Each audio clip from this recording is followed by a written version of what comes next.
many people say to me that the reason their boss is not working with them effectively, is not sort of engaging with them effectively, is because they're feeling very insecure. They're feeling threatened. The poor boss is, they haven't got the competence, the knowledge, or the capability, or maybe even the personality to be able to do a good job and to engage with their team more effectively. That comes through time and time again. But what I want to do in this short video is actually challenge that notion, look a little bit beneath the surface at what might be causing that for the boss that maybe you're saying is feeling vulnerable, but also some steps that you can take, because having that situation is not necessarily helpful to you or to the boss or the overall team effort. So the first thing to think about is that, respecting your boss's position and where they are in a position that is more senior in terms of the political structure of the organisation. So yes, they may be feeling vulnerable, and the reason might be because of the politics that are going on around them and around your team.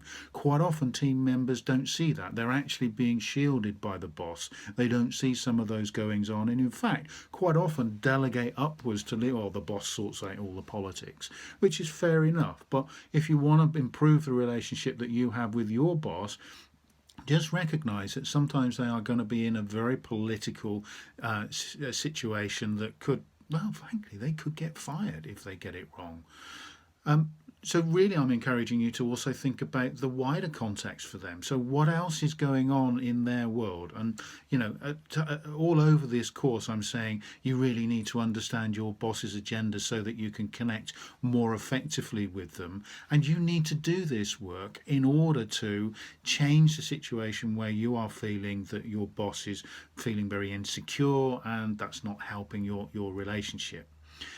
Another thing is to appreciate that they are human, and because of the political risk and that, if you like, that bigger picture that they are a part of, they could be getting attacked from all sides. From their peers who are competing for resources or prominence at the more senior level. There could be a lot of political rivalry there. They could be having problems with their boss, so their boss may be putting them under considerable pressure, not spending enough time to clarify exactly what they've got to do, so they may find themselves having to guess and not being able to see their own boss with enough frequency. They may naturally feel a little bit unsure about what's going on. They're not only their boss, but they could also be being attacked by their boss's peers. And so there's an awful lot going on that could be attacking them. And because you're feeling like this, it could well be that they're being attacked from below. So they can be assailed from all sides. And I'm not saying this is an excuse for bad behaviour or lack of engagement. What I'm trying to do is to actually get you to empathise a little bit more with their position.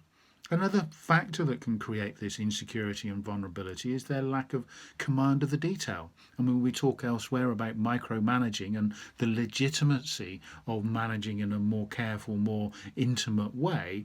But because they don't know the detail as well as you do, they could be in a very, very difficult position, particularly when they're moving into the political realms and having to fight political battles to secure your job and your future and your success. And if they haven't got the information at their fingertips, they're going to have a problem, and so naturally they could be feeling quite vulnerable. They could also feel very hard to control what's actually going on within the team. And even at a very senior level, I've spoken to CEOs who have said, I don't understand my company, because we go to a board meeting, we all agree what we're going to do, and then they don't do it. And he said, why have I not got more control here? And there is a lot of reasons why that might be the case, but the point that I want to make is that you're the one doing a lot of the work, and you are the one that is making the in the moment decisions, not your boss. So you are the one in command of what is actually going on and the ability to control the result far more than your boss does.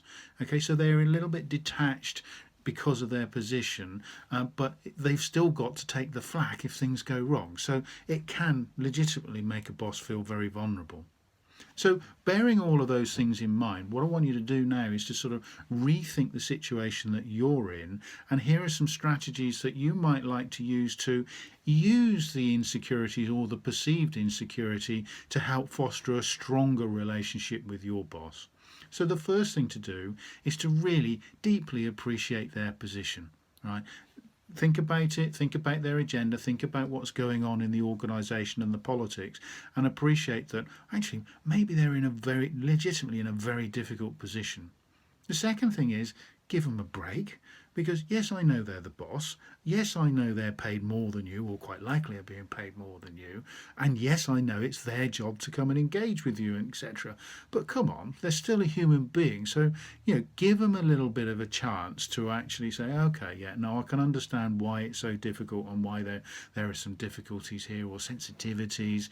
Okay, connect with these people, with your boss and maybe even key stakeholders at a more human level. And I think that's really really important for fostering a stronger relationship. Then get really analytical about what it is you're doing in this relationship that may be creating some of these vulnerabilities or making them worse. And I've seen many times people who are in this sort of situation where they've got a very vulnerable boss and sit back and think, well, they're paid to sort that out. That's their problem. And if they fall, well, so what? That's not terribly helpful. And whilst that may be convenient to you because, well, maybe you can step up into their position, you could be missing some really big opportunities. So think about what it is that you're doing that is helping or hindering that situation and their feeling of vulnerability. And I think then when you start to do that, you can then engage with them in a different way and build a little bit more trust. Because one of the vulnerabilities might be that they think you are after their job. And you may or may not be.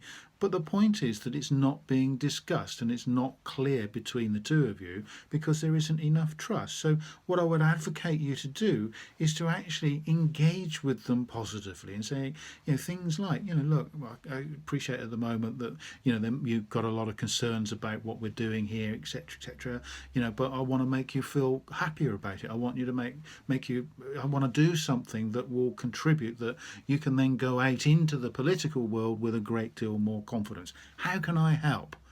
And I think that's a really important thing. And once you start to have that engagement and have that discussion, then you're going to be able to sort of get a much stronger relationship working, which will have knock-on effects all over the place for you, your relationship with your boss and the work that you're doing, and frankly, your prospects for the future.